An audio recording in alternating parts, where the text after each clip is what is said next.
साईं जी जेका ग़रीब परवरी आहे त साईं हर माण्हू जी जेको आहे सो सदा ॿुधण वारो माण्हू हुयो ऐं हर माण्हू उनजे दरवाज़े तां कॾहिं को बि ख़ाली न वियो।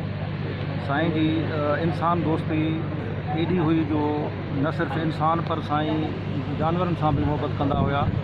साईं जन जी पंहिंजी औताक ते घर में जेके बि जानवर हुआ, मोर पखी परंदा, सभिनी खे साईं वटां खाधो पीतो मिलंदो हुयो। ॿी ॻाल्हि आहे त साईं असांजो आमतौर ते जेके सरदार आहिनि उन्हनि में अॼु ॾिठो वियो आहे त इल्मु तरफ़ उन्हनि जो एॾो घणो को न हुयो। साईं पर्सनली माना शाह अब्दुल लतीफ़ भिटाई जो पारखू हुयो।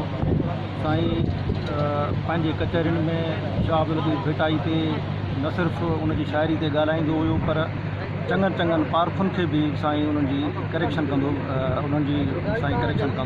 साईं जी जेका सखावत आहे उहा बि मुल्का मुल्क मशहूरु हुई ऐं साईं जी पंहिंजी शख़्सियत ऐं साईं जी जेका फ़ुक़राई तबियत हुई अलाह ताला साईं उहा क़बूल पई ऐं अलाह साईं खे हिकिड़ी अज़ीम रात जेको नसीब फरमाई।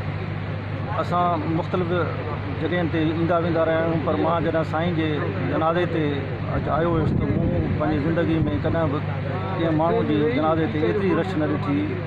थाणे आरब खान जहिड़े ॻोठ में माना जेका राति जे टाइम ते मूं रश ॾिठी उहा मूं पंहिंजी ज़िंदगी में कान ॾिठी। इन हवाले खां कुझु माण्हू अहिड़ा हूंदा आहिनि जिन जे लाइ ॻाल्हाइण जे लाइ कॾहिं इंसान वटि लफ़्ज़ फुटी वेंदा आहिनि। साईं सरदार सालिम बि उन्हनि माण्हुनि मां हुयो। मुंहिंजूं साईं सां कचहरियूं मुख़्तलिफ़ जायुनि ते कुझु थियूं। साईं जी पंहिंजी मसरूफ़ियत कुझु असांजूं मसरूफ़ियतूं पर कुझु शादियुनि मुरादियुनि ते मिलियासीं ऐं उते साईं सां जेका कचहरी थींदी हुई उन मां मूं पंहिंजी ज़िंदगी ॾाढो पिरायो उन्हनि कचहरियुनि मां।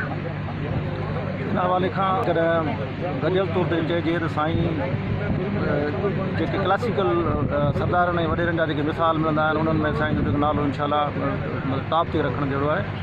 ऐं हीअ ॻाल्हि इहा त साईं असां इहा उमेदु था कयूं त साईं जो ख़ाल भरणु त ॾाढो मुश्किल आहे पर असां इहो ॾिठो आहे त सरदार बाबू खान, सरदार काबू खान, सरदार आरब खान उहे ख़ासियतूं साईं वारियूं आहिनि ऐं असां उमेदु था कयूं त जेको सरदार साहिब जो जेको विरसो आहे उनखे साईं वारा अॻिते वठी हलनि।